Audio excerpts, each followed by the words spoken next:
Hello दोस्तों, स्वागत है आपका अपने YouTube चैनल प्ले स्टडी पे। तो प्यारे साथियों, आज की इस वीडियो में मैं आप सभी को क्लास 10 हिंदी का 1 शॉर्ट वीडियो लेकर आ चुका हूं। जो भी छात्र अभी तक कुछ भी नहीं पढ़े हैं, इस पेपर को पढ़ के जाओ, देख के जाओ, सॉल्व करके जाओ। ये आपका 70 नंबर का पूर्णांक जो है 70 में 70 फोड़ के होगे, एक भी नंबर छूटने वाला नहीं है। कंप्लीट तैयारी, कंप्लीट के सॉल्यूशन के साथ आपको बताने वाला हूँ इस वीडियो में। अच्छे से तैयार करके जाओ। 24 फरवरी का जो आपका पेपर होने वाला है 24 तारीख को, सेम यही पेपर आपको देखने को मिलेगा। ठीक है, 2025 का कक्षा 10 हिंदी का। तो प्यारे साथियों, इस पेपर को अच्छे से सॉल्यूशन करके जाना पूरा आपको हल सहित इस पेपर को बताऊंगा। ठीक है, एक एक क्वेश्चन को बारीकी से। तो आप लोग इसको तैयार कर लीजिएगा। बिल्कुल कक्षा 10 हिंदी का असली पेपर है। ठीक है, पेपर का कोड 801 DA बिल्कुल पेपर का कोड है। ये सबसे पहले अनुक्रमांक भरना होगा, यहाँ नाम भरना होगा। कंप्लीट सॉल्यूशन के साथ आपको इस वीडियो में बताऊंगा। ठीक है, तो आप लोग इस वीडियो को पूरा देखिएगा। वीडियो पसंद आए तो वीडियो को लाइक करना, चैनल पर नए चैनल को सब्सक्राइब कर लीजिएगा। समय 3 घंटा 15 मिनट आपको टोटल दिया ही जाएगा बोर्ड परीक्षा में। ठीक है, कुछ करने की जरूरत नहीं। चलिए एक एक करके हम लोग क्वेश्चन को बारीकी से समझते हैं। तो सबसे पहले कुछ दिशा निर्देश बोला स्टूडेंट, ऐसे आपको पेपर मिलेगा। तो सबसे पहले आपको क्वेश्चन को अच्छे से भली बात पढ़ लेना है। क्या बोला है? पहला नंबर है कि प्रारंभ के 15 मिनट परीक्षार्थियों को प्रश्न पत्र पढ़ने के लिए दिया जाएगा। ठीक है, दूसरा बोला कि प्रश्न 2 खंडों में विभक्त है, आओ बा कुछ करने की जरूरत नहीं है। नीचे बोला कि प्रश्न पत्र के खंड में एक यानी कहने का मतलब बहुविकल्पीय प्रश्न दिया जाएगा, जो कि आपको कहाँ ओ या मार्कशीट में लिखना होगा। ठीक है, ओ या मार्कशीट देखिए, ओ या मार्कशीट भरना अगर नहीं जानते हैं तो वीडियो बन चुका है, जाकर देख लीजिएगा। आगे क्या बोला? चौथा बोला है कि खंड आ में बहुविकल्पीय प्रश्न हेतु प्रत्येक प्रश्न हेतु 1 से अंक निर्धारित है। कहने का मतलब ये है कि जो आपका बहुविकल्पीय प्रश्न दिया जाएगा उसमें एक एक नंबर का आपका बहुविकल्पीय प्रश्न दिया जाएगा, वो है।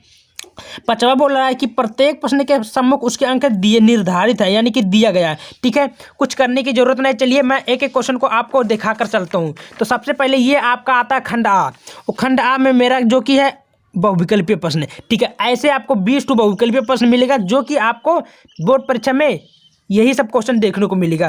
तो पहला नंबर क्वेश्चन मेरा आता है, देखिए क्वेश्चन नंबर पहला बोल रहा है कि कीर्ति कंकाल के लेखक कौन है। तो कीर्ति कंकाल के लेखक कौन है? इसमें चारों ऑप्शन दिया, चारों में सही उत्तर क्या होगा? तो कीर्ति कंकाल के लेखक है जयशंकर प्रसाद। इसका सही उत्तर आपका ए होगा, जयशंकर प्रसाद। ठीक है, क्लियर हुआ? चलिए दूसरा मेरा प्रश्न बोल रहा है कि अर्धनारीश्वर की विधा क्या है। तो अर्धनारीश्वर की विधा चारों में से सही उत्तर क्या होगा? नाटक है कि निबंध है कि उपन्यास है कि कहानी है? तो इसका जो सही उत्तर होगा ये होगा आपका उपन्यास। सी वाला आपका बिल्कुल सही उत्तर होगा। समझ में आए प्यारे साथियों? चलिए तीसरा प्रश्न मेरा क्या बोला, तीसरा देख लेते हैं। कंकाल के लेखक है, तो कंकाल के लेखक कौन है प्यारे साथियों? तो इसका जो सही उत्तर होगा ये होगा जयशंकर प्रसाद। आपका बी वाला राइट उत्तर होगा। ठीक है, ऐसे आपको मार देना होगा, पूरा नंबर मिलेगा भाई, एक भी नंबर कटने वाला नहीं है। कलम के सिपाही, चौथा नंबर बोल रहा है कि कलम के सिपाही की कीर्ति है भाई। तो इसका राइट उत्तर क्या होगा? तो चारों में सही उत्तर आपका होगा अमृत राय। क्या होगा? डी वाला आपका राइट उत्तर होगा अमृत राय। ठीक है, समझ में आया? चलिए आपका 5वां नंबर क्वेश्चन बोल रहा है कि प्रताप नारायण मिश्र के लेखक कौन है। तो प्रताप नारायण मिश्र के लेखक कौन है स्टूडेंट? यानी कहने का मतलब प्रताप नारायण मिश्र जो है लेखक किस युग के लेखक है। तो इसका जो सही उत्तर होगा आपको चारों में भारतेंदु युग, ये राइट उत्तर आपका भी होगा। ठीक ना। 5वां बोल रहा है कि पंचवटी की रचना है। तो पंचवटी के रचनाकार कौन है? महादेवी वर्मा है कि सुमित्रा नंदन पंत है कि जयशंकर प्रसाद है कि मैथिली शरण गुप्त है? तो इसमें सही उत्तर आपका होगा मैथिली शरण गुप्त है। ये डी वाला आपका करेक्ट उत्तर होगा। समझ में आया? चलिए 7वां नंबर क्वेश्चन पे चलते हैं। मेरा क्या बोला? 7वां नंबर ध्यान से देखिएगा, जो कि इसमें एक एक नंबर का देखिए आपको दिया गया। ठीक ना, यहीं से सारा पेपर आपको देखने को मिलेगा प्यारे साथियों, तैयार कर लीजिएगा। बोल रहा है कि रामचंद्रिका के रचनाकार कौन है प्यारे साथियों? तो रामचंद्रिका के रचनाकार आपका है राइट उत्तर आपका केशवदास। इस बी वाला राइट उत्तर आपका होगा। ठीक ना। 8वां प्रश्न बोल रहा है कि ललित सलाम के रचनाकार कौन है। तो ललित सलाम के रचनाकार कौन है? 8वां का राइट उत्तर आपका होगा मतीराम। क्या होगा? डी वाला आपका राइट उत्तर होगा मतीराम। ठीक है, चलिए 9वां प्रश्न बोल रहा है कि साकेत महाकाव्य यही आधुनिक काल की समय सीमा है। तो आधुनिक काल की समय सीमा कब से दिया गया है? ऐसे क्वेश्चन पूछा जाएगा तो आपको टिक मारना केवल होगा। ठीक ना। तो इसमें सही उत्तर आपका होगा 1936 से लेकर 1943। आपका राइट उत्तर बी वाला होगा। समझ में आया? चलिए 10वां प्रश्न आपके सामने दिख रहा होगा कि साकेत महाकाव्य की रचना किसने की थी। साकेत महाकाव्य की रचना किसने की थी प्यारे साथियों? इसका जो सही उत्तर आपका होगा ये होगा आपका मैथिली शरण गुप्त। ठीक है, आपका ए वाला बिल्कुल सही उत्तर होगा। समझ में आया? चलिए 11वां प्रश्न बोल रहा है कि नाना नाना वाहन नाना वैसा विशेष शिव समाज निज देखा। इसमें से बोल रहा है कौन सा अलंकार है। देखिए नीचे बोल रहा है अलंकार, तो कौन सा अलंकार है प्यारे साथियों, तो ये हास्य वाला आएगा, ये तो हास रस है। ठीक है, इसका सही उत्तर आपका हास रस सी वाला राइट उत्तर होगा। समझ में आया। चलिए स्टूडेंट आपके सामने बराबर क्वेश्चन दिख रहा होगा, क्या बोला कि चरण कमल बंदो हरिराई, उपयुक्त में पंक्ति में ये अलंकार बोला, कौन सा अलंकार है। तो प्यारे साथियों ये जो है आपका चरण कमल बंदो हरिराई में अलंकार बराबर नंबर, तो ये है रूपक अलंकार, इसका राइट उत्तर आपका ए होगा। समझ में आया। चलिए 13वां प्रश्न आपके सामने दिख रहा होगा कि शून्य केवट के बैन प्रेमन प्रेमन लपेटे अटपट बिके करुणा एत चितई इजान लखन तनु, इसमें से बोल रहा है कौन सा छंद है। नीचे देखिए आपको क्वेश्चन बोल रहा है छंद है, तो इसमें सही उत्तर आपका क्या होगा, तो इसका जो राइट उत्तर आपका होगा सोष्ठा छंद, आपका सी वाला बिल्कुल सही उत्तर होगा। ठीक है, आपका 14वां नंबर क्वेश्चन बोल रहा है कि अनु शब्द में प्रयुक्त उपसर्ग है, अनु शब्द में प्रयुक्त उपसर्ग है, इसमें से क्या है। देखिए 14वां नंबर क्वेश्चन बोल रहा है कि अनु शब्द में प्रयुक्त उपसर्ग है, तो इसमें से कौन सा आपका राइट उत्तर होगा प्यारे साथियों, तो इसका जो सही उत्तर होगा आपका अनु, ये राइट सी वाला आपका करेक्ट उत्तर होगा। ठीक ना। 15वां नंबर बोल रहा है कि मैं मूर्ख नहीं हूँ, अर्थ के आधार पर वाक्य का भेद कौन सा है, तो इसका आपका जो 15वां का सही उत्तर होगा ये होगा आपका विधानवाचक। क्या होगा राइट उत्तर आपका विधानवाचक। ठीक ना, ये वेरी वेरी राइट उत्तर है, आप लोग तैयार करके जाइएगा, 24 फरवरी का आपका क्वेश्चन यहीं से देखने को मिलेगा। 16वां प्रश्न आपका बोल रहा है कि त्रिवेणी के समास है, त्रिवेणी में कौन सा समास है भाई, तो त्रिवेणी 16वां नंबर आपका कौन सा समास है, तो इसका जो सही उत्तर होगा ये होगा आपका द्विग समास, सी वाला आपका राइट उत्तर होगा द्विग समास। ठीक है ना, क्लियर हुआ। चलिए 17वां नंबर क्वेश्चन बोल रहा है कि मछली का पर्यायवाची शब्द है, तो मछली का पर्यायवाची शब्द क्या होता है प्यारे साथियों, तो मीन होता है। क्या होता है, मीन, मीन माने मछली होता है संस्कृत में। ठीक ना, आपका राइट उत्तर भी होगा। ठीक है, क्लियर हुआ। 18वां नंबर प्रश्न बोल रहा है, देखिए अगला कि निम्नलिखित में मिश्रित वाक्य, तो मिश्र वाक्य कौन सा भाई, तो निम्नलिखित में मिश्र वाक्य कौन सा है कि अवनी आई और मई पढ़ने बैठ गई, बच्चे दूध पीकर सो गए, अध्यापक के सामने सब शांत रहते हैं, जो झूठ बोलते हैं उन पर विश्वास मत करो। तो प्यारे साथियों इसका सही उत्तर आपका होगा ये होगा कि अध्यापक के सामने सब बच्चे क्या होता है शांत हो जाते हैं, ये राइट उत्तर आपको। ठीक ना। चलिए सी वाला आपका राइट उत्तर होगा। 19वां बोल रहा है कि यह मेरा पसंदीदा रेस्तरां है, देखिए कहने का मतलब ये है, तो इसमें से क्या होगा, तो इसमें से आपका रेस्तरां ये विशेषण। ठीक है, इसका राइट उत्तर आपका ये होगा। ठीक ना, यानी कि ए वाला सार्वनामिक विशेषण वाला। क्लियर हुआ। चलिए 20 वाला क्वेश्चन देख लेते हैं, क्या क्या बोला है कि भीमार्जुन में समास है, समास लिखा है। ठीक है, पेपर थोड़ा सही से नहीं हुआ, तो भीमार्जुन में आपका समास है, यानी कि भीमार्जुन में समास कौन सा है, तो प्यारे साथियों 20 वाला प्रश्न आपका होगा ये द्वंद्व समास होगा, आपका राइट उत्तर सी होगा। अब यहाँ पे आपका क्लियर हुआ। अब आपका 20 नंबर, तो देखिए 20 नंबर जो था विकल्पीय जिसको हम बोलते हैं ऑब्जेक्टिव, क्लियर हुआ। बात आती है 50 नंबर का प्रश्न, तो 50 नंबर कहाँ से मिलेगा, ये आपका आता है वर्णनात्मक प्रश्न। आपके सामने ध्यान से देख लीजिएगा, खंड बा है, और खंड बा में आपको 50 नंबर आपको यहीं से दिखाएंगे। देखिए मैं छोटा कर देता हूँ पहले नंबर, और ध्यान से देखिएगा पूरा नंबर यहीं से आपको मिलेगा। ठीक ना, और सॉल्यूशन के साथ आपको मिलेगा। बस वीडियो को लाइक, चैनल को सब्सक्राइब कर दीजिएगा।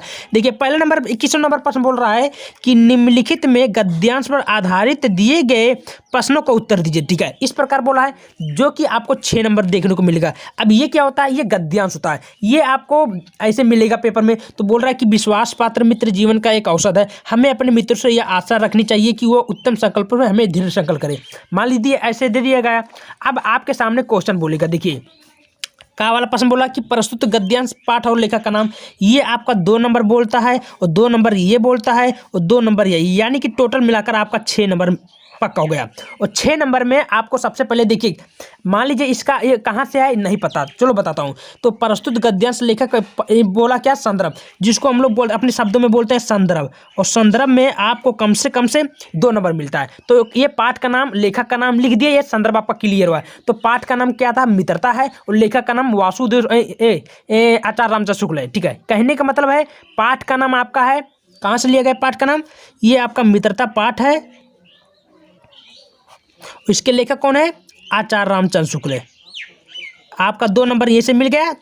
अब दूसरा क्या बोलता है, रेखांकित अंश की व्याख्या कीजिए। देखिए अंश की व्याख्या बोला है, तो अंश की व्याख्या में आपको क्या लिखना होगा, देखिए कुछ भी नहीं करना होगा, जैसे बोला है तो अपने मत शब्दों में बनाकर लिखना है कि आचार्य रामचंद्र शुक्ल जी कह रहे हैं कि विश्वास पात्र मित्र जीवन की एक दवा है, औषधि है। ठीक है, जैसे बोला है ना औषध, तो अपने शब्दों में थोड़ा घुमा फिरा कर लिख दीजिएगा, पूरा वैसे उतार दीजिएगा, पूरा नंबर मिल जाएगा। ठीक ना। चलिए नेक्स्ट क्वेश्चन सी सा बोल रहा है कि व्यक्ति को अपने मित्र से कैसी उम्मीद रखना चाहिए। तो व्यक्ति को अपने मित्र से कैसी उम्मीद रखना चाहिए, एक जैसे उम्मीद रखना चाहिए कि वह सुख दुख में साथ दे, ठीक ना, ऐसी उम्मीद रखना चाहिए। तो इसका भी आपका 2 नंबर यानी कि 6 नंबर आपका क्लियर हुआ। अब प्यारे साथियों देखिए यहाँ गद्यांश दिया, अगर उसको नहीं आता है तो नीचे वाला आपके सामने रखा हुआ अथवा करके दिया कि नहीं, अथवा करके उसको नहीं आता तो नीचे वाला भी कर सकते हैं। तो प्यारे साथियों वो सरल है, इसको छोड़ दीजिएगा, ठीक ना, ये कठिन थोड़ा पड़ जाएगा लेकिन ये सरल है, ये आप लोग पढ़े होंगे शायद। चलिए अब मेरा 22 वाला प्रश्न देख लेते हैं क्या है।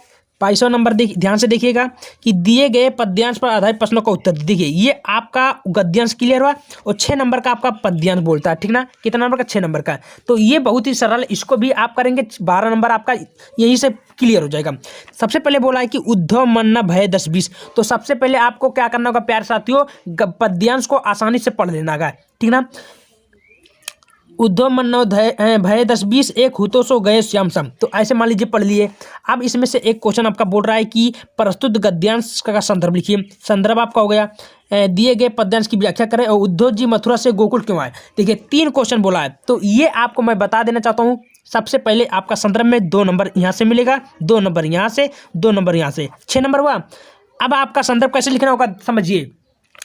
तो ये पाठ कहाँ से लिया गया है, ये पद्य का है सूरदास, जो लेखक है इसमें कौन है, ये पाठ का नाम जो है सूरदास जी हैं। और ये जहाँ से लिया गया ये है पद्य, आपका क्या है पद्य, यानी कि आपका जो पाठ का नाम पद्य से है, ये लेखक कौन है सूरदास। क्लियर हुआ। चलिए अब इसमें दिए गए पद्यांश की व्याख्या, तो व्याख्या कैसे करना होगा। तो सबसे पहले लिखना होगा कि सूरदास जी इस पद्यांश में कहते हैं कि उद्धव मन न भय, यानी कि जो गोपियाँ हैं उद्धव से कहती हैं, क्या कहती हैं कि हे उद्धव मेरे पास 10-20 मन नहीं है, मेरे पास एक ही मन है, वो भी श्री कृष्ण के साथ कहाँ चल गया, मथुरा चल गया। वहीं से आप पूरा एक्सप्लेन कर दीजिएगा, आपका 6 नंबर मिल गया, ठीक ना। चलिए इस प्रकार कर सकते हैं। चलिए नीचे अथवा करके दिया प्यारे साथियों, उसको नहीं आता तो नीचे वाला कर सकते हैं। तो ये थोड़ा कठिन है, इसको छोड़ दीजिएगा क्योंकि सरल आपको है ना। और टाइम आपका 3 घंटा, कितना 3 हावर समय और 3 घंटा 15 मिनट टोटल आपको दिया जाता है बोर्ड परीक्षा में कापी और पेपर को हल करने के लिए। तो थोड़ा जल्दी जल्दी करिएगा, तभी आपका 70 अचीव कर पाएंगे, ठीक ना। चलिए इसको आप लोग छोड़ दीजिएगा, ये तो बता दिया हूँ। नेक्स्ट आपका आता है देखिए, जो कि आपका 5 नंबर आपका संस्कृत से पूछा जाता है। क्या पूछता है, 23वां नंबर ध्यान से देखिए कि दिए गए संस्कृत गद्यांश में किसी एक का संदर्भ और हिंदी में अनुवाद करें। हिंदी में आपको संदर्भ और अनुवाद करना होगा। तो सबसे पहले साथियों कैसे करना होगा, सबसे पहले संदर्भ आपको लिखना होगा कि प्रस्तुत गद्यांश नहीं, प्रस्तुत गद्य में, ये पाठ का क्या नाम है, भारतीय संस्कृति है। तो प्रस्तुत गद्यांश हमारे पाठ्य पुस्तक यानी कि वाराणसी नमक पाठ से लिया गया है, ठीक है, वाराणसी पाठ से लिया गया है, ठीक है। तो इस प्रकार आप लोग कर दीजिए। और बोला है कि इसका हिंदी अनुवाद समझिए कि ऐसा नगरी भारतीय संस्कृत भाषाएं केंद्रम स्थल अस्ति, यानी इसका संस्कृत में अनुवाद देखा जाए तो कैसे करना होगा कि यह नगरी भारतीय संस्कृति और संस्कृत भाषा का क्या है, केंद्र स्थल है, ठीक है। यहीं से संस्कृत का प्रकाश चारों तरफ सर्वथा फैला हुआ है। इस प्रकार कर दीजिएगा, आपका नंबर मिल जाएगा। उसको नहीं तो नीचे वाला भी कर सकते हो, ठीक है। चलिए और 24 वाला प्रश्न को देख लेते हैं। दिए गए संस्कृत पद्यांश में किसी एक का संदर्भ सहित हिंदी में अनुवाद करें, जो कि आपको 5 नंबर देखने को मिलेगा। तो उत्तरम एत समुद्र से हिमाद्रेव दक्षिणम, तो इसका प्यार साथियों एक ही आपको करना चाहे ये करिए चाहे करिए, ठीक है। अथवा करके नीचे दिया है, ठीक है, क्लियर हुआ। 25वां प्रश्न बोल रहा है कि अपने पठित खंडकाव्य के आधार पर निम्नलिखित में प्रश्नों का उत्तर आपको देना, जो कि 3 नंबर का देना होगा। तो मुक्ति दूत का कोई किसी ज्योति जवाहर का अग्र पूजा का किसी का आप लोग कर सकते हैं, ठीक ना। चलिए अगला मेरा क्या बोला उसको भी देख लेते हैं। मेवाड़ मुकुट का आता है, मतलब वो वाला दिया, जय सुभाष मातृभूमि काले किसी का क्रमवीर का, मतलब जो आपको आए कोई भी कर सकते हैं, ठीक है, क्लियर हुआ। चलिए तो आपका 26वां नंबर प्रश्न ध्यान से देखिए। दिए गए लेखकों में किसी एक लेखक का जीवन परिचय लिखते हुए उनकी प्रमुख रचना का उल्लेख करा, तो जो कि आपको रचना होता है 5 नंबर देखने को मिलता है। तो बोला कि आचार्य रामचंद्र शुक्ल का लिखिए, चाहे जयशंकर प्रसाद का, चाहे डॉक्टर राजेंद्र प्रसाद का, एक जीवन परिचय आपको लिखना होगा, आपका नंबर मिल जाएगा, ठीक ना। खा बोल रहा है कि दिए गए कवियों में किसी एक का जीवन परिचय देते हुए उनकी प्रमुख रचना का उल्लेख करना है। भाई क्या लिखना है, रचना, जो कि 5 नंबर दिया है। तो तुलसीदास का लिख सकते हैं, चाहे सूरदास का, चाहे बिहारी का, किसी का आप लोग लिख सकते हैं, ठीक ना। तो मैंने वीडियो बना दिया हूँ, जाकर देख लीजिएगा, बढ़िया से जीवन परिचय शॉर्टकट में बता दिया हूँ। 27वां नंबर प्रश्न बोल रहा है कि अपने पाठ्य पुस्तक में कंठस्थ कोई श्लोक लिखिए जो प्रश्न पत्र में नहीं आया हो, ठीक है, जो कि आपको 2 नंबर देखने को मिलता है। तो 28वां नंबर प्रश्न बोला कि निम्नलिखित में किन्हीं 2 प्रश्नों का उत्तर लिखिए, संस्कृत में देना होगा। जैसे कि वाराणसी नगरी कैसा संगम स्थल बस्ती, वाराणसी नगरी का संगम स्थल कहाँ है, इसके बारे में लिखना होगा। नेक्स्ट बोला कि भारतीय संस्कृत मूल किम अस्ति, भारतीय संस्कृत का मूल केंद्र कहाँ है। तो आप लोग ये गंगा तो सब लोग जानते होंगे, प्रयाग, ये प्रयाग है। कुत्र मंगलम, मंगलम भवती, कहाँ मरना मंगलकारी माना जाता है, तो वाराणसी, ठीक है। तो इसका आप लोग आराम से ऐसे लिख सकते हैं। 29वां नंबर बोला कि निम्नलिखित में किसी एक पर निबंध लिखिए, जो कि 7 नंबर आपको दिया है। तो आतंकवाद पर लिख सकते हैं, वृक्षारोपण पर लिख सकते हैं, मेरे प्रिय कवि पर लिख सकते हैं, किसी पे आप लोग लिख सकते हैं, ठीक है ना।